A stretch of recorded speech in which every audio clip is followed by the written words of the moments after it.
Si les propusieran una carrera contra Aquiles, que básicamente es el mejor guerrero, ¿la aceptarían?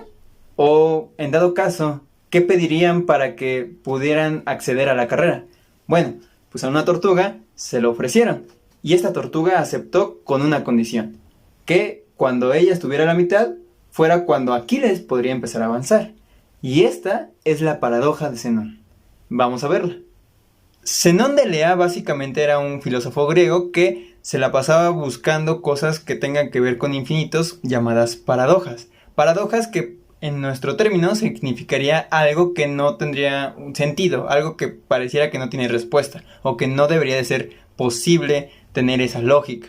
Por ejemplo, en la carrera de Aquiles contra la tortuga, para Zenón, Aquiles perdía. ¿Pero por qué?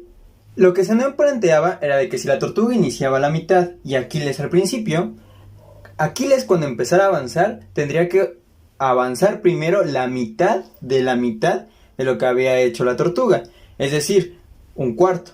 Pero vamos a pensar que donde está la tortuga es un entero, entonces la mitad de donde está en realidad es un medio.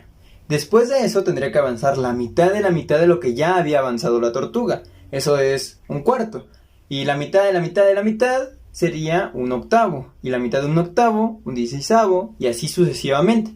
Entonces Aquiles tendría que recorrer distancias pequeñitas, pero infinitas. Es decir, la suma de un medio, más un cuarto, más un octavo, más un 16avo, más un 32avo, más esas cantidades cada vez partidas sobre 2. ¿Y Aquiles podría hacerlo? Para Zenón no era posible hacer esa suma infinita. Y por eso Aquiles ni siquiera acababa la carrera. Perdía contra la tortuga. ¿Esto es posible? En realidad, esto no es posible. Nosotros, al momento de avanzar, por ejemplo, una calle, primero tenemos que avanzar la mitad, luego lo que falta de la mitad de un cuarto, luego un octavo, y sí terminamos llegando a la otra esquina de la calle. ¿Por qué Aquiles no podía? Bueno, para Zenón ocurría lo siguiente. Toda esa suma infinita no era posible. Pero para los que ya hayan llevado algo de cálculo y les suene el término de límite, lo que nosotros estábamos haciendo, o lo que Zenón estaba proponiendo, era la suma de un medio más un cuarto más un octavo, es decir, el límite de la suma de 1 sobre 2 a la n, cuando n tiende a infinito. Es decir, 1 sobre 2 a la potencia de n es 1 sobre 2 a la 1, 2. Entonces, un medio. 1 sobre 2 a la 2 es un cuarto. 1 sobre 2 a la 3 es un octavo. Vemos que sí cuadra. Entonces, nuestro límite cuando lo hacemos, en realidad tiende a 1. Toda esta suma de un medio más un cuarto más un octavo, en realidad sí da y es igual a 1. Entonces, Aquiles sí llegaba a terminar la carrera. No sabemos si perdía contra la tortuga, pero de que terminaba, terminaba. Y esto solo es una paradoja de Zenón. Si quieren más paradojas, suscríbanse a Epiterra. Hasta luego.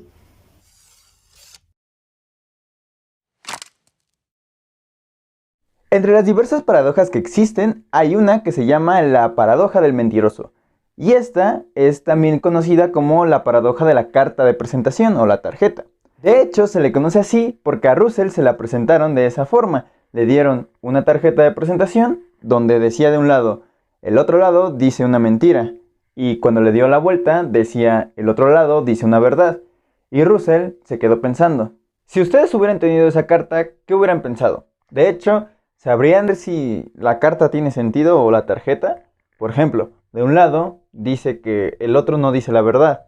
Y si nos vamos al otro lado, dice que el otro dice una verdad. Entonces, ¿cuál tiene sentido? ¿O alguno de esos lados dice la verdad verdaderamente? Pues bueno, vamos a pensar en lo siguiente. Si nos fijamos en un lado, dice que el otro lado es falso. Entonces, sabiendo que eso es falso, vamos al otro lado y vemos si en realidad dice algo falso. Entonces, dice que el otro lado dice la verdad. Entonces, si eso es falso, el otro lado no dice la verdad, por lo tanto, el lado siguiente sí es verdad. Déjenlo aclaro de la siguiente forma. Veamos que para tener una respuesta a esta paradoja necesitamos analizar los dos lados. Entonces, vamos a quedarnos con uno. El primer lado que dice el otro lado es falso. Entonces, vamos a analizar el siguiente. El otro lado dice que el lado que nosotros tenemos dice una verdad. Entonces, si nuestro lado que dice el otro lado dice una mentira, es verdad, el otro lado debería decir una mentira. Es decir, lo que dice no debería de pasar. pero el otro dice que lo que nosotros decimos, o el lado que nosotros tenemos, es una verdad. Pero entonces nuestro lado dice una verdad, y entonces el lado que estaba atrás decía una mentira, por lo tanto nuestro lado no podía ser verdad. ¿Vemos que estamos cayendo en algo que es un bucle? Por ejemplo, otra vez, nos vamos al lado que dice, el otro lado dice una verdad, ¿va? Entonces, nos quedamos de un lado, decimos, el otro lado dice una verdad, vamos al otro, dice que el otro lado es una mentira. Y es verdad porque nosotros desde un inicio decimos que es una verdad. Entonces lo que nosotros estábamos diciendo era una mentira. Como era una mentira, nuestro lado no dice que el otro lado no dice una verdad. Entonces vamos del otro lado y lo que dice es que el otro lado en realidad no es una mentira porque es falso. Y volvemos otra vez. Es decir, es un bucle entre que es verdad y no es verdad, pero no pueden ser las dos al mismo tiempo. De hecho, esta paradoja es muy conocida porque se puede hacer de varias formas. Por ejemplo, si yo les dijera, solo sé decir mentiras, ¿es una mentira o es una verdad? Por ejemplo, lo volvemos a analizar. Si yo solo sé decir mentiras, entonces esta afirmación es una mentira. Por lo tanto, no solo digo mentiras, sino que también digo verdades. Entonces, como también digo verdades, podría ser esta una verdad. Y entonces volvemos a un ciclo de si se puede, no se puede, si se puede, no se puede. De hecho, las paradojas de este estilo son así. Son un bucle que no va a tener una respuesta. De hecho, algo que es una paradoja es algo que no tiene esta lógica, que no se puede responder. Entonces, por ejemplo, si yo siempre digo una mentira, lo que estoy diciendo es mentira y por lo tanto digo verdades. Entonces, ¿es verdad o es mentira lo que estoy diciendo? Si es verdad, entonces volvemos al mismo caso. Si es mentira, entonces estoy en lo correcto y solo estoy diciendo mentiras. ¿Ven lo problemático que son las paradojas? Bueno, de hecho, esto tiene que ver mucho con matemáticas, pues las paradojas fueron un punto clave para que las matemáticas sean lo que son hoy mismo. Si quieren más paradojas, los esperamos en Epiterra. Suscríbanse. Hasta la próxima.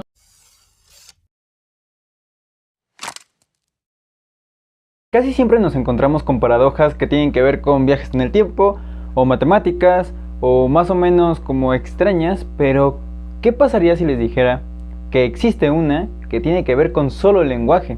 Esta paradoja es muy corta, pero muy importante para saber que no solo existen dentro de las matemáticas, sino que también dentro de argumentos lógicos que pueden ser en nuestro mismo lenguaje.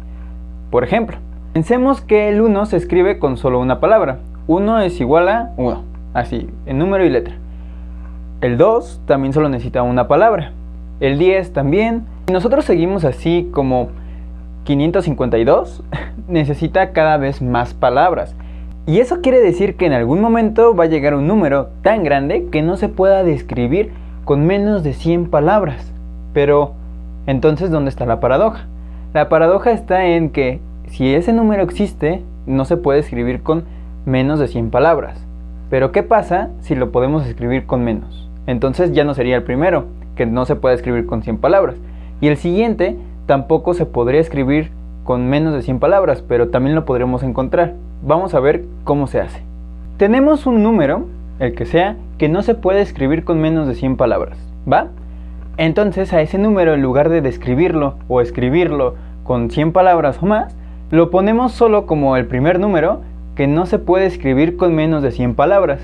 Y acabo de decir menos de 100 palabras. Es decir, que ese número en realidad se puede escribir con menos de 100. Entonces nosotros tenemos un número, el enorme que sea, que no se puede describir o escribir con menos de 100 palabras, ¿vale? Lo tenemos en un lado, el número que sea. Ahora, ese número lo podemos reetiquetar, o sea, ponerle otro nombre, como por ejemplo, el primer número que no se pueda escribir con menos de 100 palabras. Pero esperen un momento, lo acabo de escribir con menos de 100 palabras, entonces no es el primero. Ok, si no es el primero, pues solo tenemos que sumarle uno y seguramente sí cumpla que no se pueda describir con menos de 100 palabras. Pero como el anterior no era el primero, entonces el siguiente va a ser el primero que no se pueda describir con menos de 100 palabras. ¿Pero qué creen? Volvemos a poder describirlo con menos de 100 palabras. No importa cómo lo pongamos, nosotros nunca vamos a encontrar un número que no se pueda describir con menos de 100 palabras. Entonces, esta paradoja tampoco tiene respuesta, también es un bucle. Esta paradoja solo tiene que ver con nuestro lenguaje, en cómo describimos las cosas. Esta, para mí, es una de las más básicas debido a que solo estamos viendo su argumento, es decir, cómo definir un número, nada más. No estamos viendo si hay una vuelta al mundo, si alguien viaja en el tiempo o cualquier cosa, o si alguien tiene que hacer una carrera. No estamos haciendo nada de eso y aún así es una paradoja. Una paradoja que solo tiene que ver con letras y la definición de un número, pero que existe. Y esta es una de las paradojas importantes porque son de las pocas que van describiendo cómo se pueden hacer paradojas sin necesidad de hacer algo muy extenso. Para más paradojas, suscríbanse a Epiterra. Hasta la próxima.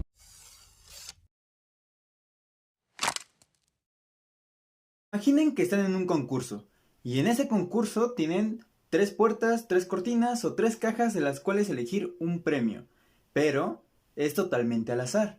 Solo en una de esas opciones hay un premio y en las otras 2 no hay nada. Pues bienvenidos a la paradoja de Monty Hall.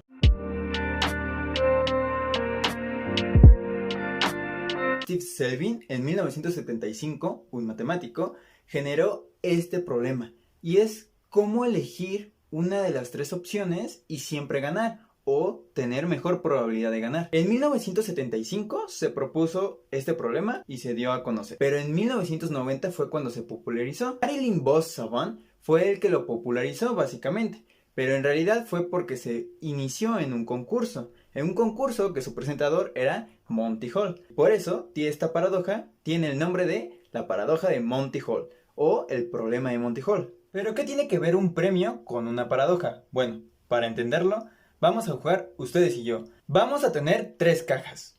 La primera, la segunda y la tercera. En una de ellas está el premio. Ustedes elijan cuál, yo sé en dónde estará el premio. Ahora, ¿qué vamos a jugar? Vamos a jugar unas llaves de un auto, o un auto básicamente, y en las otras 2 cajas van a haber 2 cabras. O sea, una y una. Así que, ¿ya eligieron la caja? Les doy tiempo. Bien, ¿ya eligieron la caja? De acuerdo. Como solo pueden elegir una entre 3, pues tienen la probabilidad de acertar de una entre 3, es decir, un tercio, o 3.3333%. Para que esto funcione y ustedes puedan jugar, vamos a ver quién en verdad ganó, ustedes o una persona al azar. La persona al azar eligió la caja número 2. Si ustedes eligieron la 1 o la 3, está bien, pero vamos a escoger la caja número 2 al azar. Todavía no sabemos si ahí está el premio o no, pero esa probabilidad también es un tercio, porque solo elegimos una de las 3 cajas. Pero sigamos, el concursante eligió la caja número 2, o la que ustedes hayan escogido. Vamos a seguir el juego con la 2. Así que el presentador, en este caso Monty Hall, lo que hacía era lo siguiente. De las 3 puertas, o 3 cortinas, o 3 cajas, ya tenemos una elegida, la del concursante.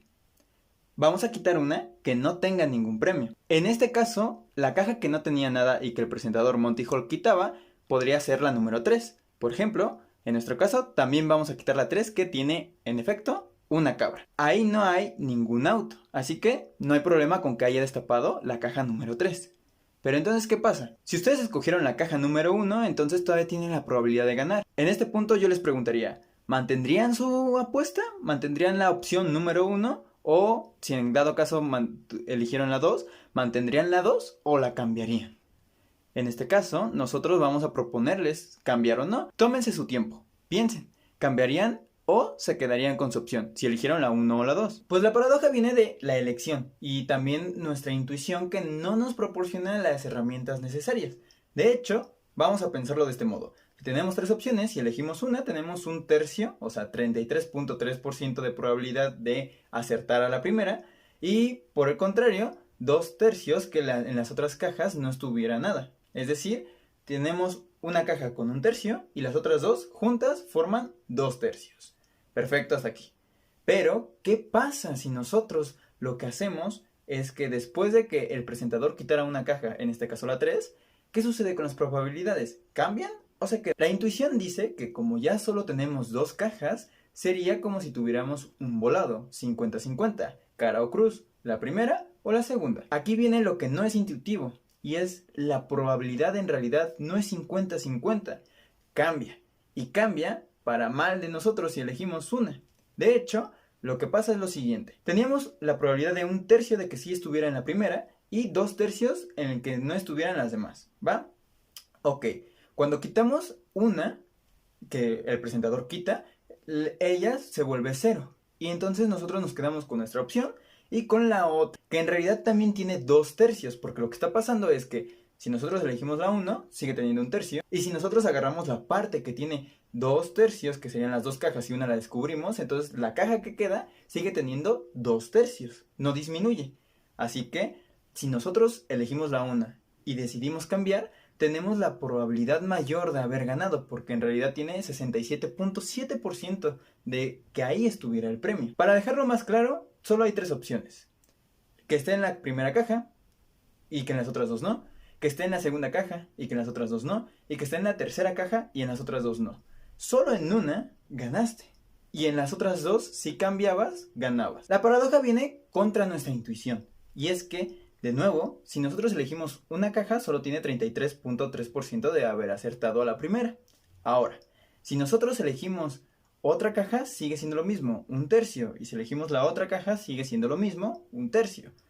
Aquí viene donde nosotros empezamos a tener que no confiar tanto en la intuición, sino entrenarlo. Y es que si elegimos uno y después el presentador quita otra que estaba vacía, es cuando el presentador abría una puerta o una cortina. Lo que estaba haciendo no era ayudarte, sino disminuir las probabilidades de que cuando tú eligieras esa y te quedabas, tuvieras menos probabilidad de ganar. Y es que si nosotros quitamos una, en realidad sigue teniendo 2 tercios de probabilidad si nosotros cambiamos. Pero, ¿cambiaron ustedes? Es curioso cómo si nosotros cambiamos, tenemos solo la probabilidad de que 67.7 sea mayor que 33.3. Y justamente tenemos un poco más de probabilidad de ganar, pero eso no nos asegura ganar. Por ejemplo, si nosotros hacemos este ejercicio con 100 personas al azar, que estén separadas cada quien para que no se copien, y también vamos cambiando el premio de caja, en realidad lo que sucede es esto: si todos se quedan con su caja, entonces 33 personas sí ganarían y 77 no. Eso es lo que nos dice la probabilidad de que 2 tercios estén en las otras 2 cajas que elegimos al principio. Pero ¿qué pasa si todos de esas 100 personas cambian? Pues la probabilidad nos dice que 77 personas en realidad ganan y 33 pierden. Es mejor que 33 solo ganen. Lo que sigue es esa paradoja. La paradoja de la contraintuición. De que para nosotros, si nosotros tuviéramos, por ejemplo, también 100 cajas, entonces nosotros elegimos una y el presentador quita 98 cajas. Nos quedamos con 2. Pero la probabilidad no es 50-50, sino que cada vez las probabilidades serían 99 sobre 100. Es decir, si nosotros tenemos 100 cajas y elegimos una y nos quedamos con esa, nosotros tendríamos 99 veces que perder para ganar una. O así es la probabilidad. La paradoja de Monty Hall se hizo famoso porque en realidad hacían esto en los concursos. Y si ustedes quieren ganar apuestas con otras personas, podrían intentarlo hacerlo con cajas, metiendo un dulce, un premio o cualquier cosa que ustedes quieran hacer para interactuar con esta paradoja. Los esperamos en Epiterra. Hasta la próxima.